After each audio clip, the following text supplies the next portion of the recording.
మిత్రులారా, ఫై నెట్వర్క్లో ఇదొక క్రిప్టో కరెన్సీ. బిట్ కాయిన్ ఎలా అయితే అప్పట్లో మైనింగ్ చేశారో అలాంటి కోవకు చెందిందే. దీనిలో ముఖ్యంగా ఇది క్రిప్టో కరెన్సీ అన్నట్టు. అంటే మనకు కంటికి కనపడదు ఆ కరెన్సీ ఇది బ్యాలెన్స్ డాష్బోర్డ్లోకి వెళ్దాం. దీంట్లో అన్వెరిఫైడ్ బ్యాలెన్స్ అని ఉంది చూడండి. దానికి ట్రాన్స్ఫరబుల్ బ్యాలెన్స్కి మైగ్రేట్ మెయిన్ నెట్కి తేడా ఏందో తెలుసుకుందాం. మెయిన్గా నెక్స్ట్ ఇప్పుడు దీంట్లో మనకు అన్వెరిఫైడ్ బ్యాలెన్స్ అంటే 1368 అని ఉంది కదా. ట్రాన్స్ఫరబుల్ బ్యాలెన్స్ అంటే 612 అని ఉంది కదా. ఈ మైగ్రేటెడ్ ఏమో 0 ఉంది. అయితే దీంట్లో అన్వెరిఫైడ్ బ్యాలెన్స్ ఏంటంటే ఇవి ఇంకా ఆమోదయోగ్యం కానీ బ్యాలెన్స్ అన్నట్టు. ఇవి మనకి ఇంకా కంప్లీట్గా మనకు రాలేదు.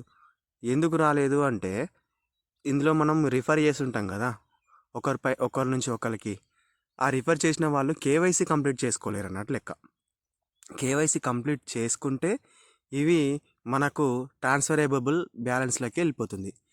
తర్వాత మనది మైగ్రేటెడ్ కంప్లీట్ అయితే ది మైగ్రేటెడ్ బ్యాలెన్స్లోకి వచ్చేస్తుంది. కానీ అది రాలేదుగా, అది కాలేదు, కంప్లీట్గా కాలేదు. కాబట్టి మెయిన్ చెక్ లిస్ట్లో చూసుకోవాలి. మనది ఇంకా లాస్ట్ ఒకటి పెండింగ్లో ఉంది కాబట్టి అది కాలేదు. ఇది ట్రాన్స్ఫరబుల్ బ్యాలెన్సే. ఇప్పుడు మనము ఈ 612 ఉంది కదా, ఇది ట్రాన్స్ఫరబుల్ బ్యాలెన్స్. అంటే ఇది మనం వాడుకోవడానికి ఆమోదయోగ్యమైన బ్యాలెన్స్. అట్లా ఇది మెయిన్గా ఈ బ్యాలెన్స్ డాష్బోర్డ్లో ముఖ్యమైనవి అన్నట్టు.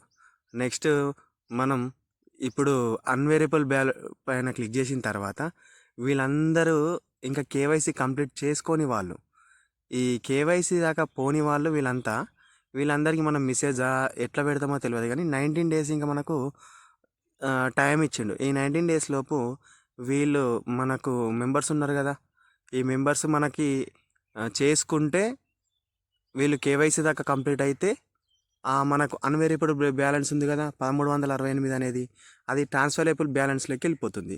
అక్కడికి వెళ్ళి మైగ్రేటెడ్ అంటే అవి నెక్స్ట్ లెవెల్కి వెళ్ళిపోతున్నాయి, అవి మనకు వచ్చేస్తాయి అన్నట్టు. బట్ ఇంకా ఇవి మనకు రాలేవు కాబట్టి వీళ్ళందరి ఇప్పుడు కేవైసీ ఎవరెవరు ఉన్నారు అంత తెలిసిన వాళ్ళే కదా మనకు చేసిన వాళ్ళు. అయితే కేవైసీ కంప్లీట్ దాకా చేసేస్తే ఆటోమేటిక్గా ఇది ఆమోదయోగ్యమైన బ్యాలెన్స్లోకి వెళ్ళిపోతుంది. అది ఒకటి అన్వేరియబుల్ బ్యాలెన్స్. ఇప్పుడు మెయిన్ చెక్ లిస్ట్లోకి వెళ్దాం ఒకసారి. మనం ఏదేది కంప్లీట్ అయింది ఏదేది కంప్లీట్ కాలేదు చూసుకుందాం. మెయిన్ చెక్ లిస్ట్ మీద క్లిక్ చేశాను. అయితే ఫస్ట్ది ఉంది కదా డౌన్లోడ్ పై బ్రౌజర్ అని, అది ఇంకొక యాప్ ఉంటుంది అన్నట్టు. మనం దాన్ని డౌన్లోడ్ చేసుకొని దాంట్లో 5 వ్యాలెట్ అట్లాంటివి క్రియేట్ చేసుకుంటే అది ఒకటి అయిపోతుంది. నెక్స్ట్ క్రియేట్ 5 వ్యాలెట్ అంటారు. ఈ క్రియేట్ 5 వ్యాలెట్ అంటే మనము అమౌంట్ని ఒక వ్యాలెట్లోకి వేసుకోవాలనుకుంటే దాన్ని వ్యాలెట్ని మనం ఒకటి తయారు చేసుకోవాలి, అది క్రియేట్ వ్యాలెట్. తర్వాత కన్ఫర్మ్, ఆ వ్యాలెట్ని మనం చేసుకున్న తర్వాత దాన్ని కన్ఫర్మ్ చేసుకోవాలి. ఒక పాస్ కీ ఉంటుంది, దాన్ని బట్టి చేసుకుంటూ పోవాలి. ఈ 4th లెవెల్ మనం లాకప్ ఎక్కడి నుంచి ఎక్కడి దాకా లాకప్ పెట్టుకుంటే అక్కడ దాకా అవుతుంది. ఇది సెక్యూర్డ్. 5వది ఆటోమేటిక్గా వెళ్ళిపోతుంది. ఈ సైన్ అక్నాలజ్మెంట్ రిసీవ్ టోకెన్స్, ఇది చాలామందికి కాదన్నట్టు. కేవైసీ చేసుకున్న కొంతమందికి మొన్నటిదాకా చాలా ప్రాబ్లం ఉండే, ఇప్పుడు కొత్త వాళ్ళకైతే ఈజీగా అవుతుంది. అదొకటి చేసుకోనికి ఈజీగా ఉంది. బట్ ఈ సైన్ అక్నాలజ్మెంట్ మనం ఇంతకుముందు మనం పాస్ కీ ఒకటి ఉంటుంది, ఆ పాస్ కీని దాంట్లో కరెక్ట్ కొడితేనే వస్తుంది అన్నట్టు.